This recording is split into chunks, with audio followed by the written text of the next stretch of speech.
इस विश्लेषण में स्वागत है। आज हम आयुर्वेद के एक बेहद दिलचस्प विषय अस्थि शरीर पर गहराई से बात करने वाले हैं। अक्सर हम हड्डियों को सिर्फ एक बेजान ढांचे की तरह देखते हैं, है ना?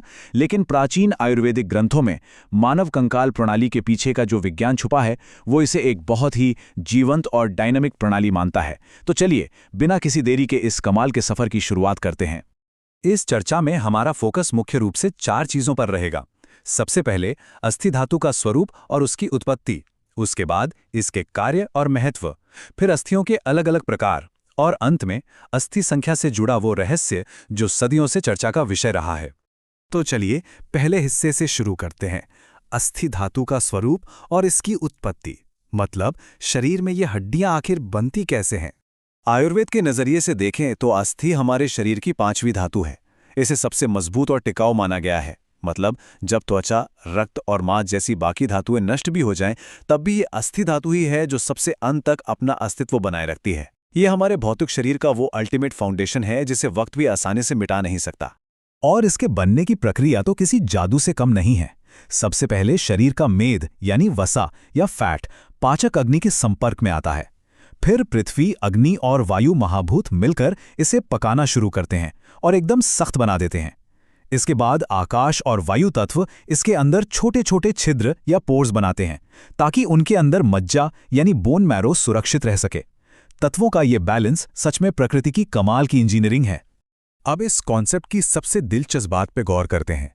हड्डियों में पृथ्वी तत्व की प्रधानता होती है जो इसे भारी और कठोर बनाता है, लेकिन साथ ही इसमें वात दोष का आश्रय भी होता है जो शरीर में गति या मूवमेंट लाता है। और सबसे कमाल की बात तो ये है कि नाखून और बाल इसी अस्थि धातु के मल यानी बाय प्रोडक्ट्स माने जाते हैं। सीधे शब्दों में कहें तो अगर हड्डियां अंदर से स्वस्थ हैं तो उसका सीधा असर बालों और नाखूनों की चमक पे दिखेगा। अब आते हैं दूसरे हिस्से पर, इसके कार्य और महत्व। ये मूलभूत धातु हमारे शरीर को कैसे खड़ा रखती है, आइए इसे समझते हैं। सुश्रुत संहिता में इसके लिए एक बहुत ही खूबसूरत उदाहरण दिया गया है। वहां कहा गया है कि जिस तरह बड़े बड़े पेड़ अपने अंदर के मजबूत तने के सहारे आंधी तूफान में डटकर खड़े रहते हैं, बिल्कुल वैसे ही हमारा शरीर अस्थियों के सार से टिका रहता है। हड्डियां वो मजबूत ढांचा है जिस पर हमारी मांसपेशियां और नसें पूरी तरह से टिकी होती हैं। सिर्फ मजबूती ही नहीं, इसके और भी कई जरूरी काम हैं। ये शरीर को एक परफेक्ट आकार या शेप देती हैं। हमारे दिल और दिमाग जैसे जितने भी नाजुक अंदरूनी अंग हैं, उन्हें एक शील्ड की तरह प्रोटेक्ट करती हैं। और संधियों यानी जोड़ों की मदद से शरीर का हर एक मूवमेंट पॉसिबल बनाती हैं। इसके अलावा जो मज्जा या बोन मैरो इनके अंदर सुरक्षित है, उसका पोषण करना भी इन्हीं हड्डियों का काम है। चलिए अब अपने तीसरे फोकस एरिया की तरफ बढ़ते हैं, जो है अस्थियों के प्रकार। प्राचीन संहिताओं में कंकाल को उसके आकार के हिसाब से कैसे बांटा गया है, ये जानना बहुत ही रोचक है।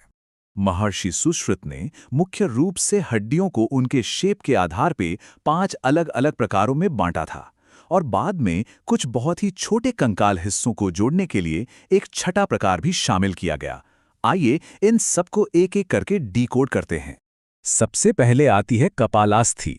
ये वो चौड़ी और चपटी हड्डियां हैं जो किसी मजबूत ढाल की तरह काम करती हैं, जैसे कि हमारा सिर या स्कल, कूल्हे और कंधे की हड्डियां।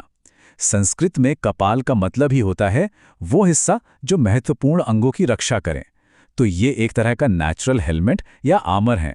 अब ये दूसरा प्रकार सच में बहुत अनोखा है, रुचकास्थि।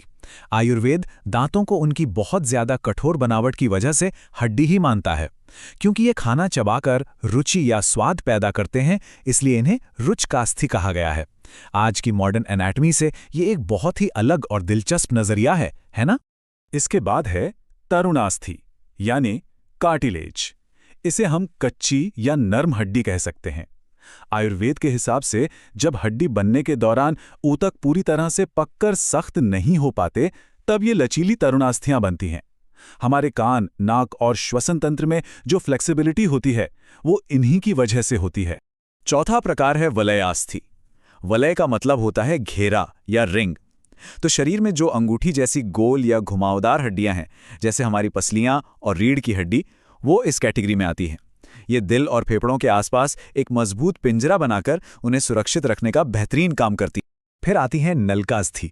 नाम से ही पता चल रहा है, नली या ट्यूब जैसी लंबी हड्डियां। ये मेनली हमारे हाथों और पैरों में पाई जाती हैं। इनके अंदर एक खाली जगह होती है जिसमें मज्जा भरी होती है।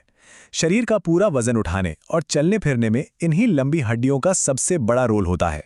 और आखिर में है अण्वस्थि। ये कलाई और टखनों में पाई जाने वाली वो छोटी छोटी कंकड़ जैसी हड्डियां हैं जो इन जोड़ों को इतना गजब का लचीलापन देती हैं। सुश्रुत का ये ऑब्जर्वेशन इस बात का सबूत है कि उस समय एनाटॉमी की समझ कितनी ज्यादा माइक्रो और सटीक थी। अब हम इस विश्लेषण के आखिरी और सबसे रहस्यमयी हिस्से पर आ गए हैं, अस्थि संख्या। मानव शरीर में आखिर हड्डियां हैं कितनी? इस बात को लेकर इतिहास में एक बहुत बड़ी पहेली छुपी है। जरा इस डेटा को देखिए।